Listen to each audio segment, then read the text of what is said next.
Just because you have an understanding of the Bible in your head doesn't necessarily mean that you have Jesus in your heart. Get right, get inside, get hungry, got appetite. Everlasting water, never get thirsty. To disputed lands, take a journey.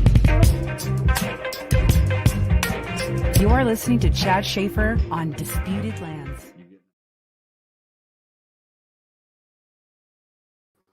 Hello, everybody, and welcome again to our another interview in our series to raise money in our efforts to raise money for Josh and Christina Peck.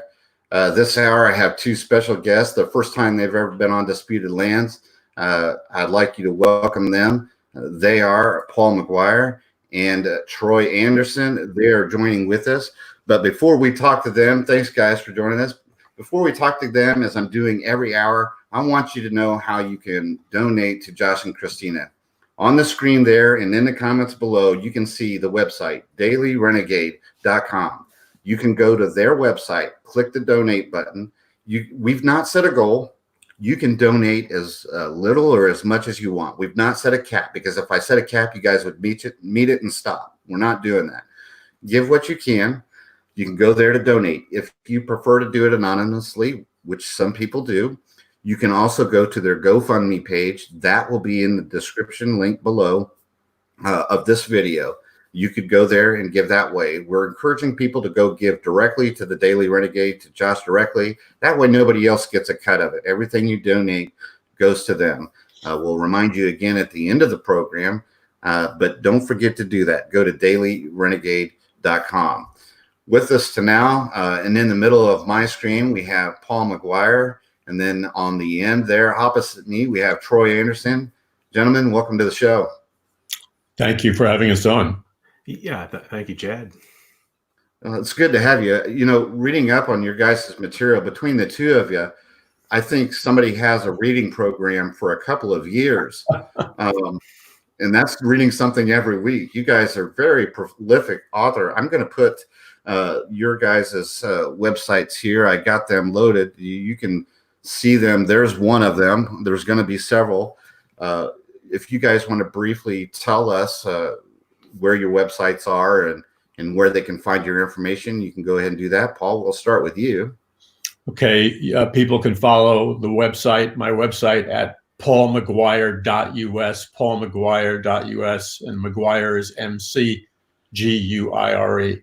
So at paulmcguire.us, we have free videos, archives, free radio program, free conference speaking, hundreds of free articles, everything we possibly can, free resources for people to spread around. And then, because books cost money to print, we have a lot of books that I've written and that I've written with Troy Anderson. So they should check out the website. I think they'd enjoy it. And you, Troy? Yeah, so my main website is troyanderson.us. You can learn more about our bestsellers, The Babylon Code and Trumppocalypse, on there. And the second website's prophecyinvestigators.org. We've got over a dozen faith leaders and Bible prophecy experts and journalists that contribute articles. So those are the two main websites. Well, that's excellent. Well, I'm going to go ahead and just read your flyers here on the information for my audience, so people know who you are. You've mentioned a little bit of it, but we'll start with Paul's. Paul is an internationally recognized Bible prophecy expert and a regular commentator of Fox News, CNN, and the History Channel. He's the host of God TV International Prophecy television show, Apocalypse in the End Times. He is an eschatology professor and each year speaks to the tens of thousands of people at prophecy conferences across the U.S. and elsewhere, I'm sure. You can find more at those links below. Troy Anderson is a Pulitzer Prize nominated investigative journalist, co-author along with Paul of the best-selling globalism expose, The Babylon Code. I do recommend getting that. Very intriguing information in there. And a former executive and editor of Charisma Magazine and Charisma Media. He's a former Los Angeles Daily News reporter and a regular guest on numerous television shows and programs. And podcasts and everywhere that you can find Paul. I'm sure you will find Troy's voice as well. But guys, in today's effort of raising money, we're going to talk about a book that's actually been out for about a year that people may not know about yet. At least some of my audience doesn't, I'm sure. It's called Trumppocalypse. That's a very grab your attention title with that. What's up with that title? And then I'll actually read the full title here. Trumppocalypse, the End Times President, a battle against the globalist elite, and a countdown to Armageddon. Very loaded. Why that title? Well, we were having a meeting, Troy, myself, and our agent, and Brian, and we wanted a title that wouldn't be like a predictable. And we kind of scared some people away, thinking they thought it was a militant anti-Trump book, which it's not. But Trumppocalypse, it works. You don't know quite where we're coming from, and that gives us an opportunity to mix in like Bible prophecy with the deep state and all kinds of stuff that isn't in mainstream news media. Troy, your thoughts? Yeah, I think it was the day after President Trump got elected.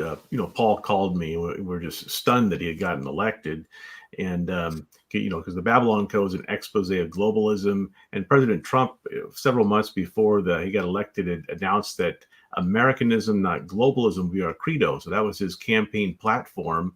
And then he got elected. And so Paul called me, and we thought it was just something supernatural had occurred with his election. And so we set up a call for our agent. At the time, there was all these headlines in the Washington Post and the New York Times about the Trumppocalypse. And so our agent happened to see one of those titles, and he says, hey, why don't we call this second book in the series Trumppocalypse? So that's sort of the genesis of this book. That's awesome. So we'll start then. We'll just jump right into it, and we'll just keep the same order there. So Trumppocalypse, I mean, it's a very evocative title. It's very, as you guys have just said, it seems in the mind of at least the world to be an adequate name, whether or not you're for him or against him. Either way, I mean, it seems like there's a lot of things that are going on daily. So what is the Trumppocalypse about? What does it entail? What are we going to read within these pages? Well, Troy and I did very, very intensive research through his sources, through my sources that are quite extensive. And then I happen to have grown up in Jackson Heights, Queens, and the next subway stop over is where Donald Trump grew up. And so one of the things that we point out in the book is, yes, Donald Trump's neighborhood was affluent, but it wasn't like the billionaire neighborhoods in Manhattan. And what we do in Trumppocalypse, we're trying to be politically objective. We're trying not to be biased towards the left or biased towards the right. But we're simply trying to point out what we believe are the facts. So, for example, when all the psychologists analyzed Trump over TV and declared him, clinically ill with all these psychological problems, we exposed the fact that those problems are non-existent, and the people who developed that psychological theory did so for the purpose of destroying conservative candidates. So Trumppocalypse is very eerie in the sense that stuff that you will read today in the book was actually written 2 years ago. And then how did we know what to write or on what circumstances? Because nobody knew what would have happened. And we were able, by God's grace, to predict it. And we believe predict further what's coming down the road. Yeah, I'll let you answer that too, and then I'll maybe add another question towards that. So, Troy, what would be your thoughts on what grabbed you when you were thinking about what should go into this book? What was the first things that came to your mind about what needed to be there from your research? Well, yeah, so I at that time I'd already been doing a couple of years of interviews with all kinds of faith leaders and actually some generals and intelligence officials and experts in geopolitics and economics and that kind of thing. And so the first couple of chapters sort of explore, how does President Trump's election fit into unfolding end time events? I think there's sort of a general consensus now that we are likely in the end times. For the Babylon Code and Trumppocalypse, I interviewed probably about 130, 140 different people, everybody from Billy Graham and Tim LaHaye to sort of a who's who of, Bible prophecy experts and faith leaders, but then also, experts at Princeton and Harvard, Noam Chomsky, and experts in different fields. And there's sort of on the Christian side, there's this overwhelming consensus that yes, we're in the biblical end times. Billy Graham, told me that signs of the end of the age are converging for the first time since Jesus made those predictions.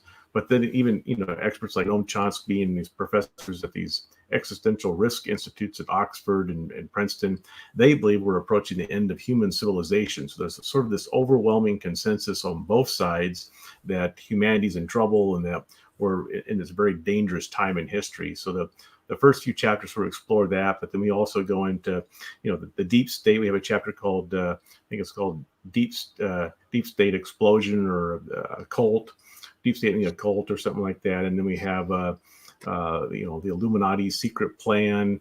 We have a chapter on the Third Temple and President Trump and exploring all that. And we have a chapter on North Korea before that was all unfolding. And so it just sort of seemed like the hand of God sort of guided this as we wrote this book, and then all this stuff started happening. It was rather, and a whole bunch of people have written comments on Amazon and Goodreads and Barnes and Noble, saying that they thought that was was uncanny the way that these things have all unfolded. Well, there's a lot of people. I would count myself among them who believe that Trump actually, though not a perfect man by any stretch of the imagination, and in many ways a flawed person, there are many people like myself who feel like he gave us a pause and a time out when it comes to the globalist march. A lot of the things that we've seen unfold over the last 2 years alone, we've been exposed to a number of things that occurred. I believe we would have never even known about or heard about, or would have been brought to the forefront. They would have been swept under the rug. And you guys had mentioned that he seemed to be one of the first things he did was talking about Americanism and an America, not elitism, but America first. And this really flied in the face of the globalist plans. Paul, can you speak to that? Yeah, we deal with that in Trumppocalypse. And as you said, the globalist plan is to use the media and education to brainwash people everywhere into accepting globalism and a one world government. God's order of things, revealed in Genesis 11, is independent sovereign nation states. And so America is exceptional because America is the only government, with the exception of ancient Israel. America is the only government on planet Earth which gets its laws, its freedom of speech, freedom of religion, freedom of press. All of that comes from the Bible-believing Pilgrims and Puritans who founded America. So the reason America is exceptional and different is not because we're hot stuff. It's because we have endeavored, however imperfectly, to seek the face of God. And one of the things that we try to show the reader is that God uses imperfect men. Who was the only man in the entire Bible that God called a man after his own heart? It was David, but yet David was an adulterer, a murderer, and a liar. So God uses, that's not that God's promoting those kind of activities, but I don't know any Christian leaders, I don't know any leaders, period, who could take the abuse and attack that man has taken unrelentlessly by the biggest power structures, every day under constant attack. There's something beyond human in his ability to withstand that, in my opinion. Troy, your thoughts on the essence of what I say a pause or a breath. in this globalist march. What are your thoughts on that, or people you've interviewed? What have some of the conclusions they've drawn? Are they saying the same thing? Yeah, so because I continued to do interviews because I'm working on other books and projects and films and such, and sort of the other things I'm hearing, like there's one minister in Las Vegas. He actually, he's a former LA gang member, and he had been working with the White House on gang reduction and gun reduction violence things. And so part of his idea is to send in ministers whenever there's like a gang violence outbreak, and it helps to sort of quell tensions. And so actually President Trump was visiting him, I think, like a week and a half before the election to give him some honors in Las Vegas. And he had the opportunity to actually anoint the president with oil and lead the president in a prayer of repentance like a week before he became president. And so we've been talking back and forth, because in the Bible, the prophets would anoint King David and different, leaders of oil, and that would, signify sort of God's anointing and blessing over that leader. And so maybe that's part of what's happened here, is that, the economy's done very well. Unemployment's, low among African Americans and Hispanics. The president has weathered all these just amazing attacks by the deep state against him, and it seems like he's got sort of God's favor. And but of course now we've had this for sort of enjoyed this time of rising prosperity and peace. We had North Korea threaten us with nuclear attack. That never happened, and Iran's still a danger. But now we're facing this election coming up, and possibly Bernie Sanders, avowed Democratic Socialist, could be the candidate to run against President Trump. So we're actually facing a situation where, possibly a socialist president of the United States could become president. And, of course, the socialists are closely aligned with, the elite and the globalist elite and even communism. I think President Trump came out, shortly before the election and made a comment like that, or short before the Super Bowl. So we're living in a very, interesting time, and we just sort of watching the book of Revelation unfolding. I don't know if you're aware of this. I saw an article just yesterday. It came out that one of the things Trump, and these are the things that continue to, like I say, and I don't necessarily root for any candidate of either party. I understand, what's going on, which hand do you want to get smacked with at times, right or your left. It doesn't really matter. It's going to hurt your face either way. So in a lot of these cases, but I see a lot of things that are more encouraging to me than I've seen before out of presidents going back, 3 decades. One of the things was the number of we see the sex trafficking that's going on. He's under his presidency and administration. It's the numbers aren't even comparable. The number of people who are being convicted and caught and round up who are part of those programs. He's done more, it seems, to try to shut and put an end to those things down as possible.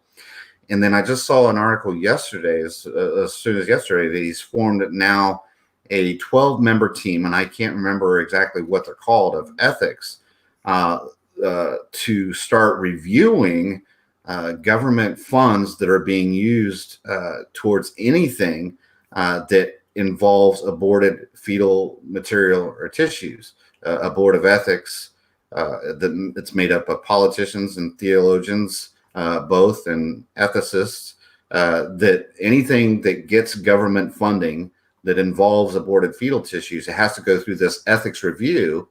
Anything that doesn't pass their muster, government funding is going to be cut from these things. Were you aware of that?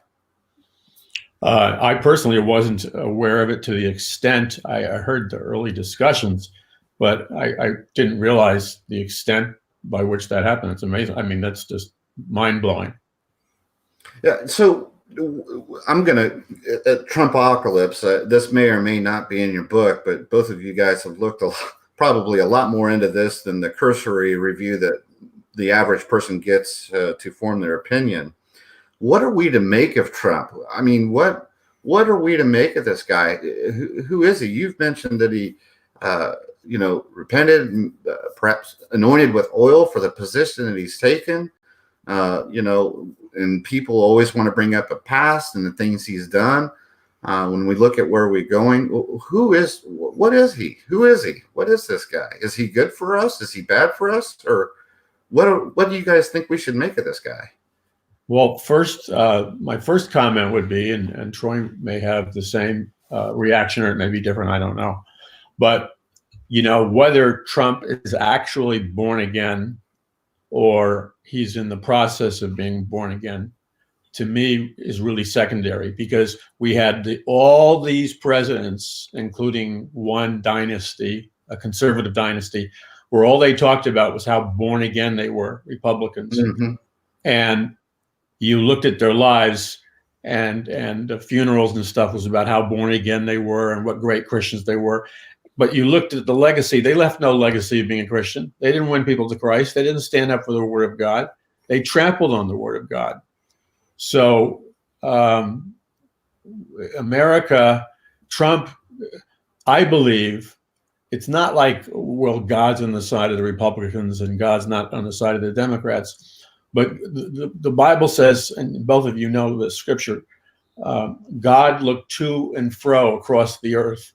He was looking for a man or a woman to stand in the gap, to stand between God and heaven and judgment and the earth. And God looked everywhere on planet Earth, even among his people, and he couldn't find one single person who would stand in the gap. And so it's like that in our time period. Right now, as people are watching your program, people all over the world are confronted with a choice. Are they going to take a stand for God, or are they going to be silent? I mean, it's really that simple. And if God's people will take a stand for God, and that's the message behind the book, God, by God's grace, whatever his imperfections are,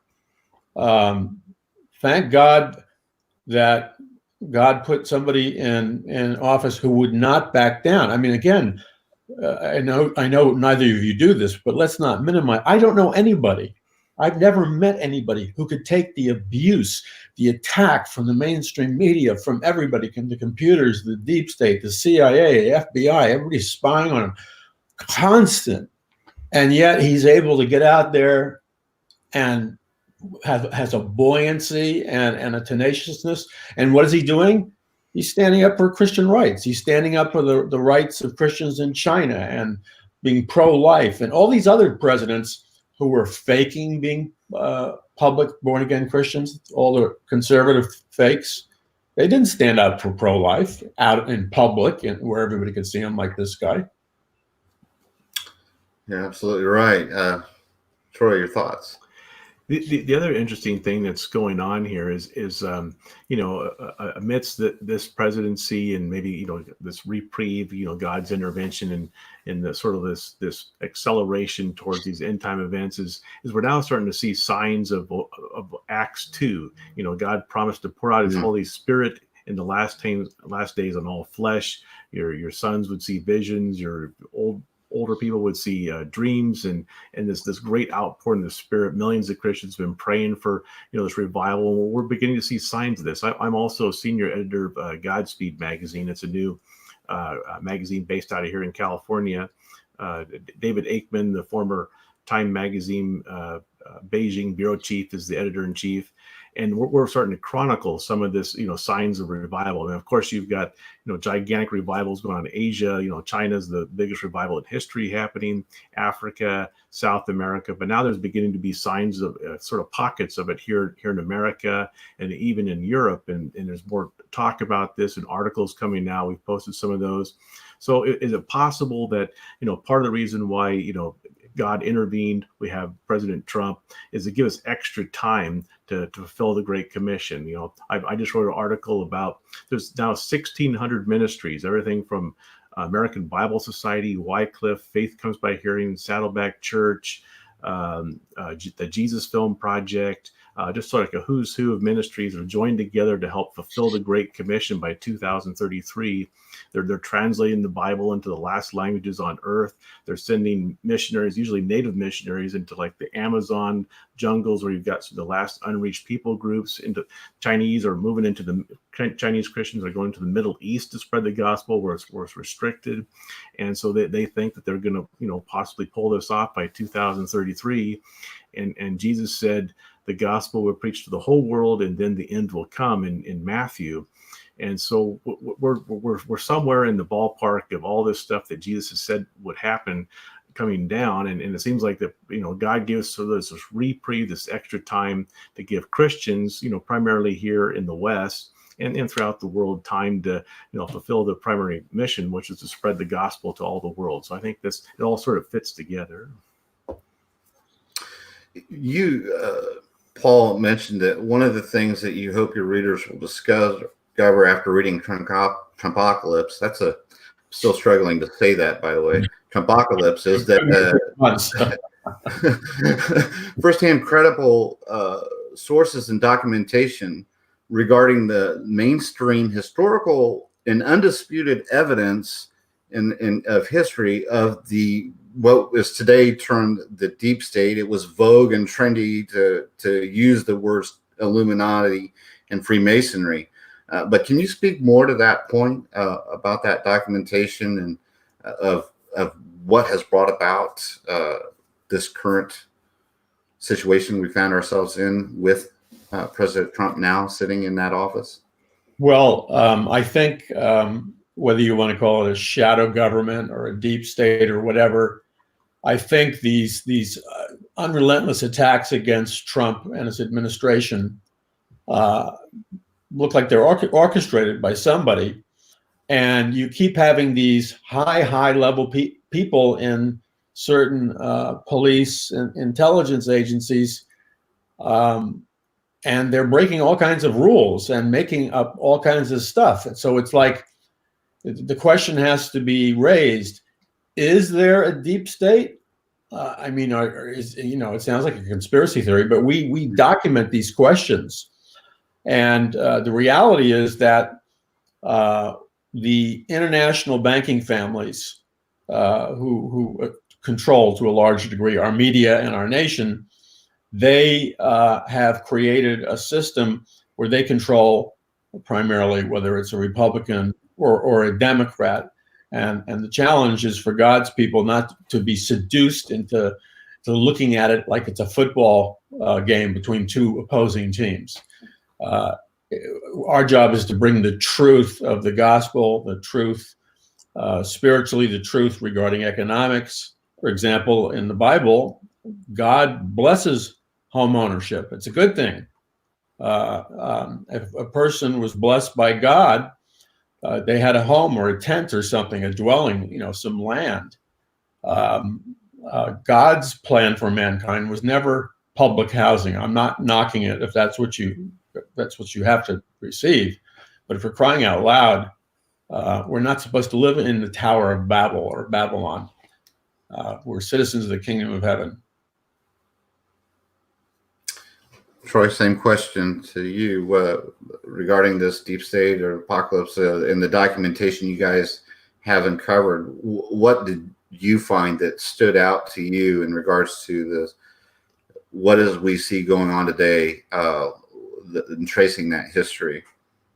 This is something we tried to do in the Babylon Code and Trumppocalypse is compile all the best evidence, the most credible interviews, the most credible people and sources, the most credible, mainstream media documentation, government reports, academic reports. I mean, for these two books, I read hundreds and hundreds of books, went through literally tens of thousands of pages of, different kind of reports and articles.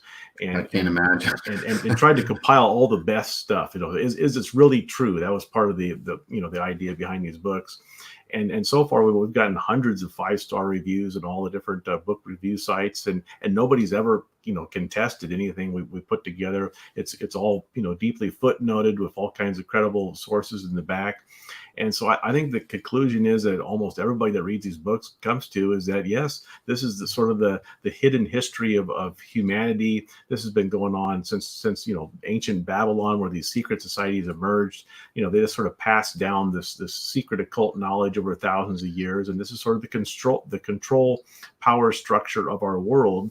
And now it's coming out more and more lately, but many of our leaders in the past have been involved in these secret societies, the Freemasons, even the Illuminati, Skull and Bones. You've got the Bilderberg Group conferences where the elite come together, and essentially, as far as we know, sounds like they plan the policies for the entire planet.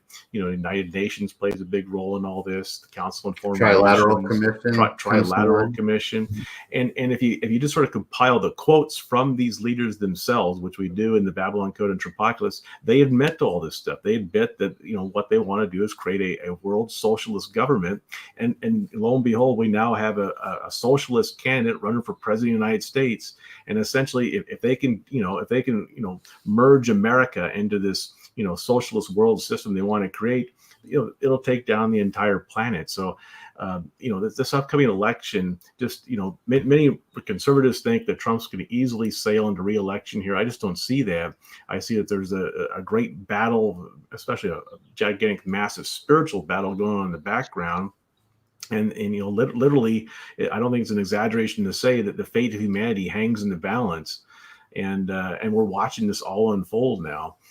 So in these books, we try to compile the best evidence, and is this really happening?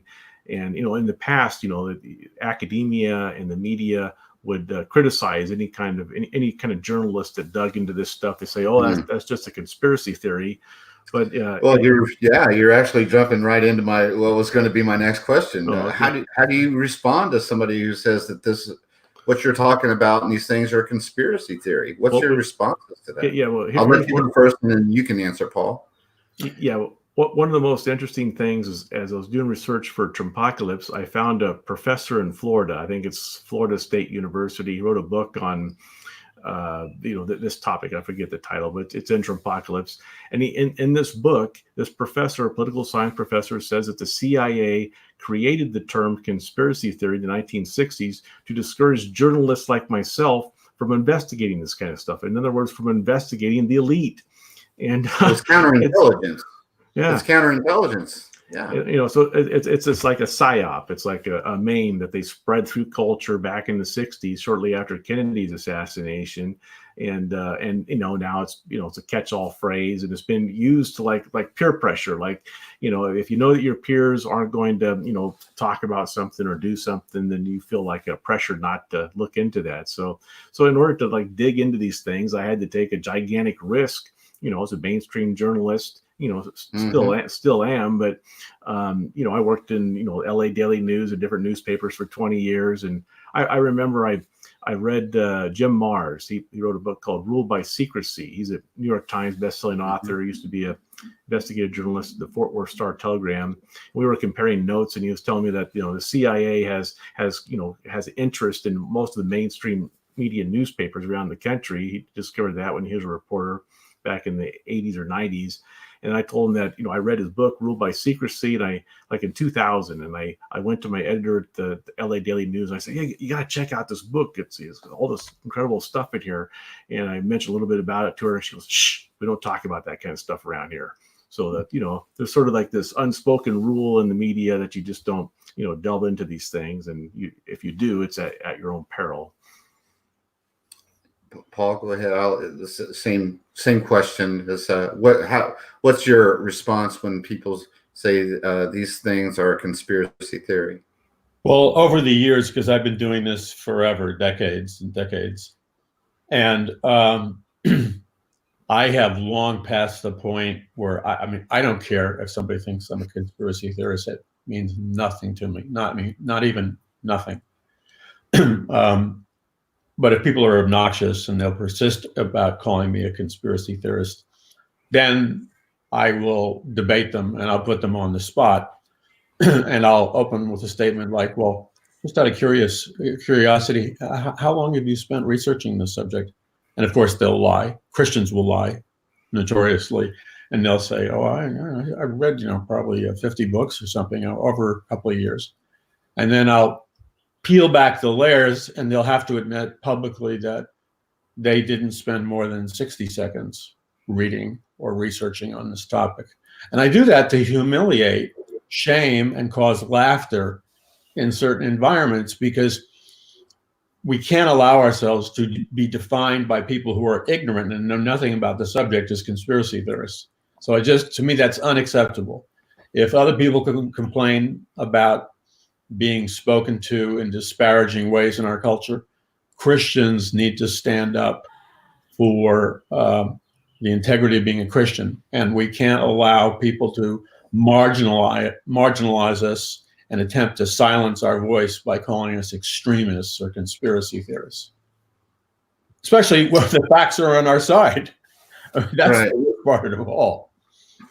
So where do we start in and this isn't a question necessarily straight from the book, but just in listening to both of you gentlemen here, how do we, obviously your book is to start. What are some other good places or other things that you recommend to uncover the truths and the facts regarding some of the things that you uncover in the Trumppocalypse and provide evidences for? Are there other materials out there that either of you have found that are providing good, factual, solid information along the same lines as you have written here? Well, there are, but a great danger when you go into this kind of research is there is a disturbingly high percentage of wacky, crazy, not credible conspiracy theorists or people who just make up stuff or could be working for some government agency. So you have to really learn how to be discerning. You have to really learn how to turn up your perception and kind of sense whether somebody's a flake and making stuff up or whatever, or somebody's really done their homework and what they're saying is biblical. You can't just accept everything. And is there a person that you've come to trust the information as being credible as coming from any other particular? Yeah.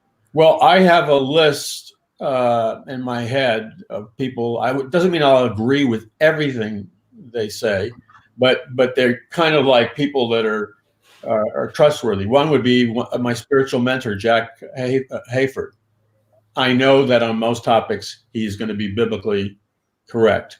My friendship with Chuck Misler, he would be practical, businesslike, and biblically correct. So, but there's a lot of people, and I don't want to name their names, that the alarm bells go off, which I don't think they have integrity, and I think that what they're saying is rather odd.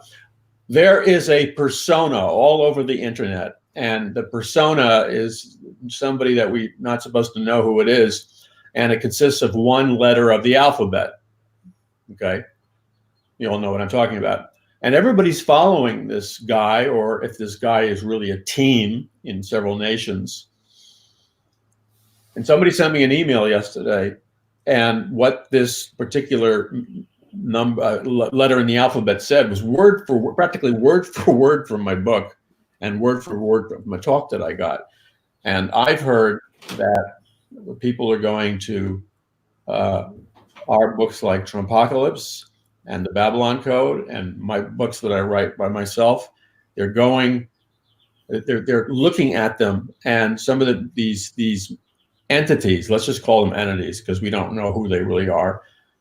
They're using our research as a basis for formulating counterfeit information by trying to look like you're trustworthy. So your question on who's trustworthy or not, that is so important. And there's perceptions you can develop.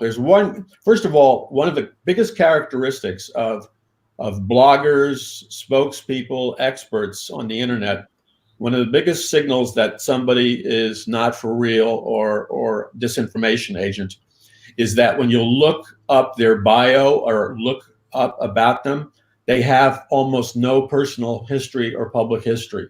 It's very sketchy or it's blank. You can go back and find 40 years of video of me on the internet. Okay. People know me. I was in different places, but you got thousands and thousands of people on the internet. Some are actual people, but they've come out of nowhere. They didn't have a start. They didn't hang out with this group. They didn't learn this. They've come out of nowhere, and now they're operating some Christian conspiracy website. But who are they? Nobody knows who they are. Nobody knows somebody who talked to them. They're these mysterious entities that didn't exist 2 years ago. People need to be very, very suspicious about that. And then you have what's called computer-generated websites, like fake conspiracy sites, fake prophecy sites. And you'll hop on a search engine, which is rigged, and you'll see that different prophecy sites sound almost identical, use the same art. And then they will mirror, they'll take like your website, Troy's website, my website, or whoever, and almost repeat the same thing and steal the hits. So there's a vicious war going on between ideas, and the other side is raising up many counterfeit voices that appear to be conservative, appear to be Christians, appear to be biblical, but in reality are secretly agents of disinformation. I know that sounds conspiratorial, but that's just the way it is. That's fine. I agree with and have become aware of a lot of the same things you are. So to hear you say that helps folks like myself know they're not insane. To have other people of like mind come to the same conclusions is a good feeling. I'll ask you that same question. Are there people that you have found through your research and your time that you have looked to often or call upon or feel are trustworthy people? And do you feel like mentioning them or people that you would want you to say these are credible, Troy? Or okay. There's very few for me that I'd want to name publicly, only because I would feel very, very bad that I neglected to name somebody, who was equally credible. You know what I'm saying? No, I understand. It's just weird. But there are question. Are there other people you recommend reading, I guess, to those who would watch it? Well, I'll tell you, with Troy, and it sounds kind of incestuous to say this, but I trust Troy's research because I know his documentation is solid. I've checked up on him. Okay. It's always accurate. So that's what I'm looking for. So if let's say Troy, hypothetically, I don't think he did, but let's say he wrote an article on UFOs, I would know he's not off on some weird trip in his head because he does his homework and he documents it from sources. When people don't document or people don't have a personal history, hey, if you're following somebody who doesn't have any history or background going back further than a year or two, and their only education was at, somewhere in the Washington, D.C. area. I mean, come on. Who do you think you're talking to? You're talking to the deep state. But I'll let you answer that, Troy, if you have anybody in mind, or I just say, you would want to answer that. Since this is a fundraiser for Josh and Christina, Skywatch TV does a great job. We're friends of Derek Gilbert and Josh and Christina and Dr. Tom Horn. So they do all kinds of great work. I've read most of Dr. Horn's books. Paul's books are amazing books. I met him about a decade ago. I was covering a conference at Calvary Chapel, Chino Hills. I managed to talk to my editor at the LA Daily News and covering this Bible prophecy conference. And so I get there, and there's like several thousand people there. Dr. Tim LaHaye's there, David Hawking, Paul McGuire, and I hear Paul say, the world is undergoing the greatest transformation since the Tower of Babel, a coming global government, cashless society, and universal religion. And when he said that back in 2009, it just struck me, my God, if this is true, this is a gigantic story. And so I introduced myself to him, and he gave me a copy of his book, The Day the Dollar Died. And I remember I read that like a couple of days and just blown away. So that's a great book to sort of give you an introduction to this. And there's quite a few books out there, but those are just some that come to mind right off the top of my head. While we're kind of topic and what you said both now with mentioning the book, but mentioning before we came on, we were talking about the Tower of Babel. And I'm not going to tell you guys where I got this, but it's a family member who served in the military, was in the Iraq during the time of the pullout, served at the joint branches. This is where it was the joint base, joint forward operating base, I think is the official term, JFOB, there when they were back closing down Iraq and the mission over there from the last war. And my family member was asked by this general if he wanted to take part in designing with him a military coin to give those who were serving there. And my family member is not really an artistic kind of person. He's like, I mean, thank you, but I'm really not the guy to help you with this. But he came back to him, and it was amazing how quick he came back with an actual finished product of the coin they gave all ranking members or people who served directly under the ranking members there during that time of the closing of the joint forward operating base. My family member actually stayed in one of the palaces, one of the palaces there that he was in. But he came back and he handed him this coin, and you guys are going to be intrigued by this right away because of the shape of it. But it has all five, all five of the six of the branches, five of the military branches on there, and it says "Nos planto is venio," which in Latin translates "Together we build it." Together we build it. That's the warning in Genesis 11. They were together. Right. They would build it. Yeah. Now look at the back of this coin. Oh, wow. Amazing. So the Tower of Babylon in the shape of an unformed, unfinished pyramid of the whole coin. So this was an official military issued coin for the joint forward operating base there as they were backing out of there at that time. And it says the cradle of civilization on here. The pyramid structure is the coin? The coin is an unfinished pyramid. Wow. That's incredible. Has the tower, and it says right there on there, the tower says the cradle of civilization, forward operating base, Union 3, Tower of Babylon, Baghdad, Iraq, across the bottom top and side there. But this military coin that he was issued, I thought you guys would find that fascinating. It is fascinating. It's fascinating. There's probably your whole story behind it. Oh, yeah, but it's just addressing, you mentioned the Tower of Babylon there just twice in referencing these things, and it just triggered that thought in my memory. Well, here's another little piece of hard evidence issued from the military there. Directly from the deep state. Yeah, right. Exactly. So you talked about this at the little beginning, and we don't have a whole lot of time left here. We're about 47 minutes in, so I'll give each of you a chance to kind of respond to this. But the stock market hitting record highs, unemployment you had mentioned, the economy is doing quite well. I wouldn't say it's vigorous by any means, but at least it's not what we saw under some previous presidencies where it was bleak, and it seemed to be getting more bleak with failed insurance programs, with insurance for everybody. So a lot of people thought about the economy might crash as soon as President Trump was elected.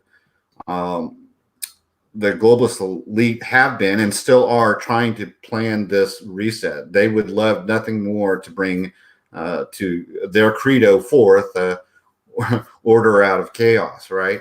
So what do you guys see on the horizon for this in another election coming up?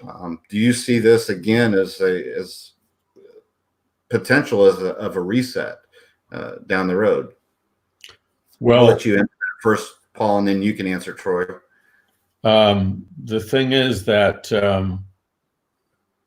the globalists, not all of them, but the majority of them hate Trump. They hate nationalism.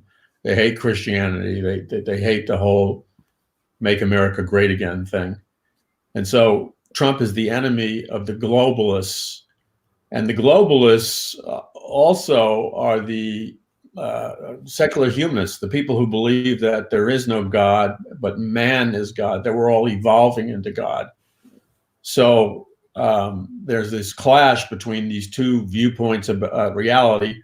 One is there are people who believe we're created in the image of God, like Christians and Jews. And then there are large numbers of people that believe that life is totally random, chance, accidental. We got here by accident, and there's no reason for our living, and that we are gods, and we will create our godhood through some kind of transhumanism or whatever. And that's a spooky philosophy to embrace, because that's like that episodic TV that I don't recommend called Westworld, where soulless, lifelike robots would just carry out the most sadistic impulses, and nobody felt anything, What about you, Troy? As far as the global reset, and do you see that something that is imminent or on the horizon? Should Trump or get in or not get into office? What are your thoughts on that?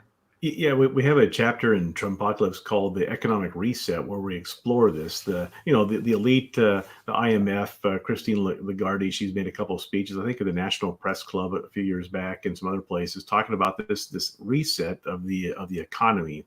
And there's different financial experts who have talked about, could we move away from the dollar, the petrodollar, move into SDRs or some kind of new global currency.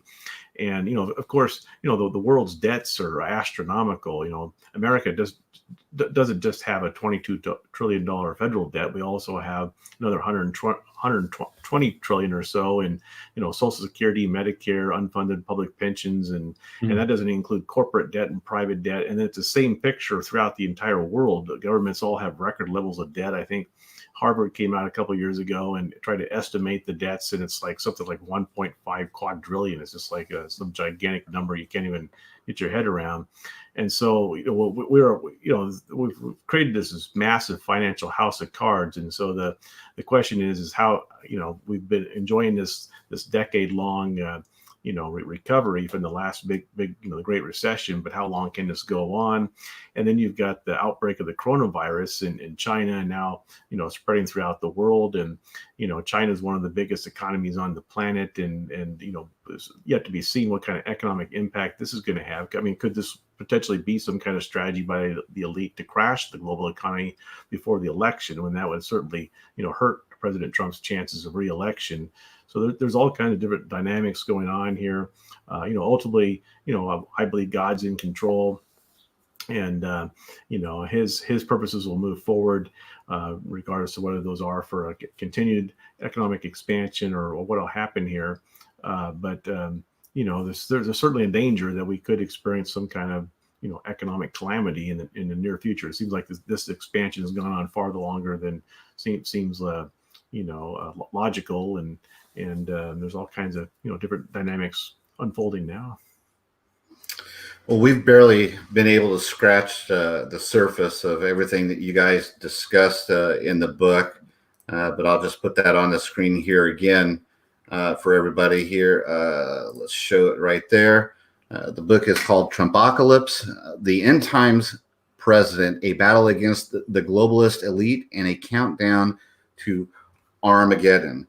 Our guests today have been Paul McGuire and Troy Anderson. They wrote a previous book called The Babylon Code, which may trigger some spark of memory in your guys' minds. This was the book that have been written together. Each of them have written tons of material, both individually, other books, articles, right? You can find their information anywhere.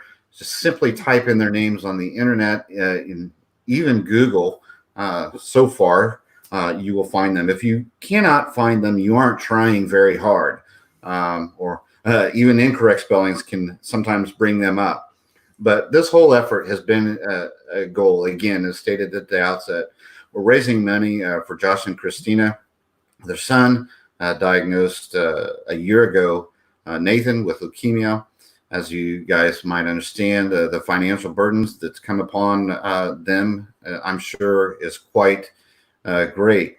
If a body of believers involved with so many other things can take a time out of our day and come together to do what we've been called to do, love one another. He says, they will know you are my disciples if you do this one thing. If you love one another, we have got to love one another. And this is a small way we can do that. Sharing their burden, go to thedailyrenegade.com, find the donate button, donate directly. If you want to remain anonymous, I believe there is a way to do that. You can do that through the GoFundMe link you will find below. But I just want to thank you guys once again for taking time out of your day, joining with us in this endeavor, sharing information from your book. People can find it on Amazon, of course, as well, and it's their website. I ask my audience and Josh's audience, take a chance to go get this book, read it, be informed, and be better prepared to understand and answer questions and to make decisions. This is Chad. I am the host of Disputed Lands. This has been Take on the World TV. And until we see the next time, thank you for joining us. I appreciate you being here. Get right, get inside, get hungry, word of God appetite. Everlasting water, never again thirsty. To disputed lands, take a journey. Get right, get inside, get hungry, word of God appetite. Everlasting water, never again thirsty. To disputed lands, take a journey. Get right, get inside, get hungry, word of God appetite.